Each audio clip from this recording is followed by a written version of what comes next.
né? O exame de fezes, parasitológico, é importante dentro do rastreio, dentro do screening dessas doenças? Sem dúvida. Eu vou até chegar no exame de fezes, mas só ainda no exame de sangue, porque tem Pois não, outras coisas, né? voltemos a ele. Como é uma doença que tem como base os marcadores inflamatórios, uma doença inflamatória, então nós temos aí a velocidade de eritrossedimentação, o VHS que está elevado, a proteína C reativa que está elevada. Muitos desses pacientes, às vezes, têm um estado pró-coagulante, né? A gente vê o dímero D que pode se alterar, né? Todos esses são marcadores fibrinogênio, todos esses são marcadores inflamatórios que geralmente se alteram, né? Você vai ter uma PCR alta, VHS alto.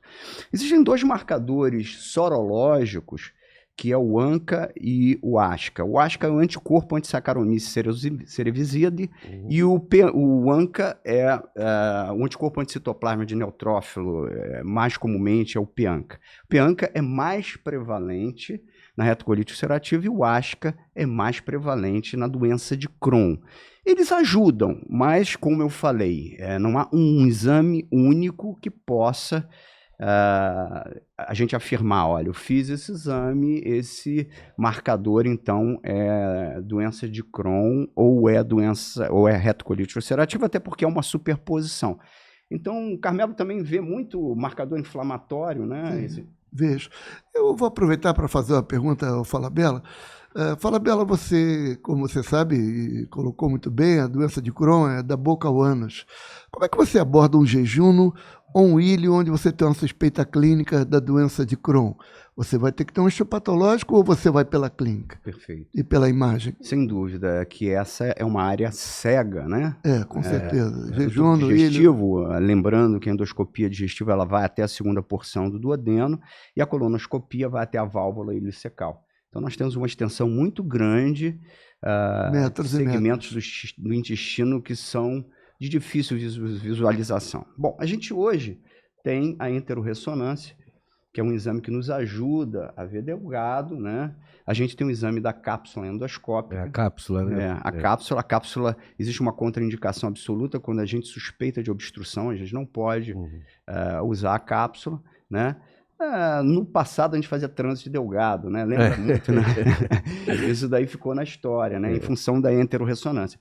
Então a gente poderia, dessa maneira, explorar essa área cega através desses exames. E geralmente, quando a gente tem doença de Crohn, como ela pega delgado, a gente, na nossa avaliação global, a gente procura ver se o delgado está acometido, e a enterorressonância é um exame de eleição hoje para a gente ver isso. Então, pela imagem, e com a clínica associada, você não precisa do histopatológico. Não, é claro que se eu tenho um paciente cuja clínica sugere muito, se eu tenho marcadores inflamatórios elevados, se eu tenho uma enterorressonância com alterações que sejam compatíveis, por exemplo, com doença de Crohn, muitas vezes eu vou prescindir do histopatológico. Você faz a prova terapêutica. Para começar a tratar esse paciente, né? Até porque os exames duodenoscopia, esses exames, às vezes, enteroscopia, ficam complicados da gente fazer. Então, eu vou, muitas vezes, lançar mão já de uma prova terapêutica para ver a resposta desse paciente. E o perigo de você estar lidando com uma tuberculose intestinal, que também afeta o ilho e pode trazer muita confusão, né? Bastante confusão. Usar um imunossupressor, isso é uma Perfeito. coisa Muito ótima pergunta. Na verdade, aquelas doenças como tuberculose, linfoma, paracoccidioidomicose, que são doenças que pegam o ilho terminal, sempre são doenças que ficam na nossa cabeça. Na maior parte das vezes, a doença do ilho, você consegue até através da colonoscopia, se você tiver uma válvula ileocecal, você consegue transpor e biopsiar, né? O problema maior é quando a gente tem uma doença mais em jejum, né? Ou além da segunda porção, terceira ou quarta porção do duodeno. Mas se você tiver uma doença de ilho, muitas vezes a gente consegue acessar e biopsiar.